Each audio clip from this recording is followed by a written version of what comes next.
उत्तर प्रदेश के एक छोटे से गांव में मिट्टी का एक पुराना लेकिन मजबूत घर था। उसी घर में रहते थे रामलाल और उनकी पत्नी सावित्री। उम्र ढल रही थी मगर चेहरे पर सुकून था और उनके सपनों का एक ही सहारा था, उनका बेटा अमित। रामलाल दिन रात खेतों और मजदूरी में मेहनत करता। सावित्री घर के कामकाज और कभी कभार औरतों के कपड़े सिलकर घर खर्च में मदद कर देती। उनका बस यही सपना था कि उनका बेटा पढ़ लिख कर बड़ा आदमी बने और उनके बुढ़ापे में उनका सहारा बने। अमित पढ़ाई में अच्छा था। माँ बाप के त्याग और मेहनत से उसने कॉलेज पूरा किया और शहर में नौकरी लग गई। जब अमित नौकरी से पहली बार तनख्वाह लेकर आया तो रामलाल की आंखें भर आई। उसने नोट हाथ में लेते हुए कहा, बेटा, ये पैसे नहीं, हमारी ज़िंदगी की कमाई है। अब हमें लगता है कि हमारी मेहनत सफल हुई। सावित्री ने बेटे को गले लगाते हुए कहा, अब हमारी चिंता खत्म हुई। अब तू ही हमारा सहारा है बेटा। कुछ साल बाद अमित की शादी बड़े धूमधाम से होती है। दुल्हन बनी नेहा जब घर आई तो पूरे मोहल्ले में जैसे त्योहार का माहौल छा गया। घर आंगन फूलों से सजा हुआ था। रिश्तेदारों और पड़ोसियों का आना जाना लगा रहा। रामलाल और सावित्री की आंखों में बरसों पुराना सपना सच होता दिख रहा था। उन्हें लग रहा था जैसे घर अब सचमुच पूरा हो गया हो। सावित्री बहू से मुस्कुरा कर बोली, बिटिया, तू आई है तो घर में नई रौनक आ गई। शुरुआत में नेहा भी सबके साथ हंसकर बोलती, काम में हाथ भी बटाती। रामलाल भी पड़ोसियों से गर्व से कहते, अब तो बहू आ गई है, हमारा बुढ़ापा भी आराम से कटेगा, अब अकेलापन नहीं लगेगा। लेकिन वक्त के साथ हालात बदलने लगे। नेहा शहर में पली बढ़ी थी। उसके सपने और सोच गांव की परंपराओं से अलग थे। उसे लगता था कि हर छोटी बड़ी बात में सास ससुर का दखल उसकी आज़ादी छीन रहा है। एक दिन उसने अमित से कहा, देखो, हमें भी अपनी ज़िंदगी जीने का हक है। हर चीज़ में माँ बाप का दखल अच्छा नहीं। अमित नेहा को समझाने की कोशिश करता, नेहा, वो मेरे माता पिता हैं। उन्होंने मुझे पाल पोस कर बड़ा किया है। उनके बिना मेरी कोई पहचान नहीं। लेकिन नेहा रोज़ रोज़ तानों और नाराज़गी से माहौल बिगाड़ने लगी। धीरे धीरे अमित भी बदलने लगा। वो पहले जैसा हंसमुख बेटा अब चुप रहने लगा। माँ बाप से खुलकर बातें नहीं करता। छोटी छोटी बात पर चिड़चिड़ा हो उठता। एक दिन सावित्री ने बेटे से कहा, बेटा, कल तेरे चाचा की बरसी है, सब चलेंगे। अमित गुस्से में बोला, माँ, मुझे ऑफिस का काम है, हर समय रिश्तेदारी में मत उलझाया करो मुझे। सावित्री की आंखें नम हो गई।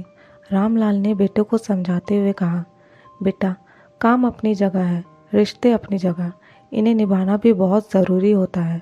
लेकिन अमित चुपचाप कमरे में चला गया। दिन ब दिन बहू का रवैया कठोर होता गया। नेहा साफ कहती थी, हमें अलग रहना है, यहाँ गांव में रहकर कोई तरक्की नहीं होगी। रामलाल और सावित्री एक दूसरे को देखते और चुप हो जाते। उनके चेहरे की झुर्रियों में अब खुशी की जगह चिंता और दर्द उतर आया था। जिन बच्चों के सहारे उन्होंने बुढ़ापे की राह आसान होने का सपना देखा था, वही सहारा अब धीरे धीरे दूर खिसक रहा था। अमित भी धीरे धीरे नेहा की बातों से सहमत हो गया। एक दिन उसने माता पिता के सामने कहा, माँ, पिताजी, हमने शहर में मकान ले लिया है, अब हम वहाँ रहेंगे, आप लोग यहाँ रहो। रामलाल और सावित्री स्तब्ध रह गए। रामलाल ने भारी आवाज़ में कहा, बेटा, क्या इतना ही बोझ हो गए हम? अमित ने नज़रें झुका ली। सावित्री रोते हुए बोली, जिस बेटे को गोद में खिलाया, जिसके लिए भूखे प्यासे रहे, आज वही हमें पराया कर रहा है। उस दिन घर का सन्नाटा सब कुछ कह गया। अमित और नेहा शहर चले गए। गांव के घर में अब सिर्फ रामलाल और सावित्री रह गए। शुरुआत में अकेलापन काटने को दौड़ता था, लेकिन उन्होंने हार नहीं मानी। रामलाल ने घर के सामने छोटी सी किराने की दुकान खोल ली। सावित्री ने गांव की औरतों के कपड़े सिलने का काम शुरू किया। शुरुआत में मुश्किलें आईं, मगर धीरे धीरे काम चल निकला। पड़ोस के लोग उनकी हिम्मत देखकर प्रेरणा लेने लगे। सावित्री अक्सर कहती, देखो जी, बेटा चाहे छोड़ दे पर मेहनत करने वाला कभी हारता नहीं। गांव के छोटे से चबूतरे पर अब रोज़ रामलाल की दुकान सजती। पहले लोग सोचते थे कि बूढ़े होकर दुकान कौन चलाएगा, लेकिन धीरे धीरे सबकी सोच बदल गई। रामलाल मुस्कुराकर हर ग्राहक का स्वागत करता। दुकान धीरे धीरे चल निकली। सावित्री की सिलाई कढ़ाई भी मशहूर हो गई। अब घर में फिर से चहल पहल थी। शाम को जब दुकान बंद होती तो दोनों चौखट पर बैठकर हंसी खुशी बातें करते। सावित्री कहती, देखो जी, बेटा साथ नहीं, फिर भी जिंदगी रुकती नहीं, हम खुद भी जी सकते हैं। रामलाल सिर हिलाता और कहता, सच कहा, सहारा बाहर नहीं भीतर होता है। उधर शहर में अमित और नेहा की ज़िंदगी वैसी नहीं रही जैसी उन्होंने सोची थी। नौकरी का दबाव बढ़ा, खर्चे बढ़े और आपसी झगड़े हुए। कुछ साल बाद अचानक अमित की नौकरी चली गई। नेहा का स्वभाव और कठोर हो गया। वो अमित को उसकी असफलता पे ताने देने लगी। अमित गहरी उदासी में डूब गया। दोस्त भी उससे धीरे धीरे दूर होने लगे। पैसों की तंगी ने उनकी ज़िंदगी को और मुश्किल बना दिया। एक रात अमित खिड़की पर बैठा सोच रहा था, जब मेरे पास कुछ नहीं था तो माँ बाप ने मुझे संभाला, और आज जब मैं उनके लिए कुछ कर सकता था मैंने उन्हें छोड़ दिया। उसकी आंखों से आंसू बह निकले। कुछ दिनों बाद अमित गांव पहुंचा। दुकान के सामने पिता को ग्राहकों से घिरा देखकर उसे हैरानी हुई। माँ भीतर सिलाई कर रही थी। उनके चेहरे पर संतोष था। अमित रोते हुए पिता के चरणों में गिर पड़ा। पिताजी, मैंने बहुत गलती की, आप दोनों को छोड़कर चला गया, मुझे माफ़ कर दीजिए। रामलाल ने अमित को गले से लगा लिया और कहा, अमित, हमसे ज़्यादा तेरा भला कौन चाहेगा, लेकिन एक बात याद रख, सहारा दूसरों से नहीं अपने भीतर से मिलता है, और माँ बाप का सहारा कभी मत छोड़ना।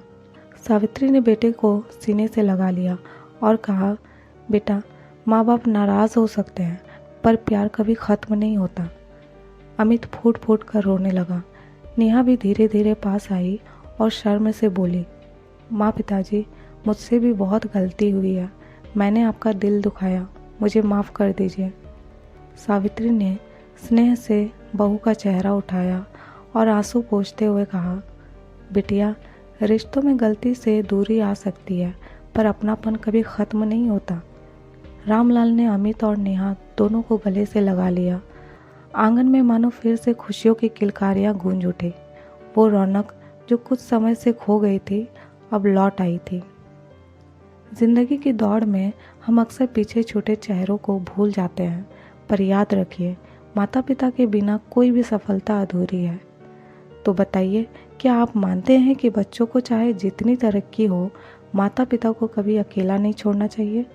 और वीडियो पसंद आए तो वीडियो को लाइक और चैनल को सब्सक्राइब ज़रूर कर दीजिए। धन्यवाद।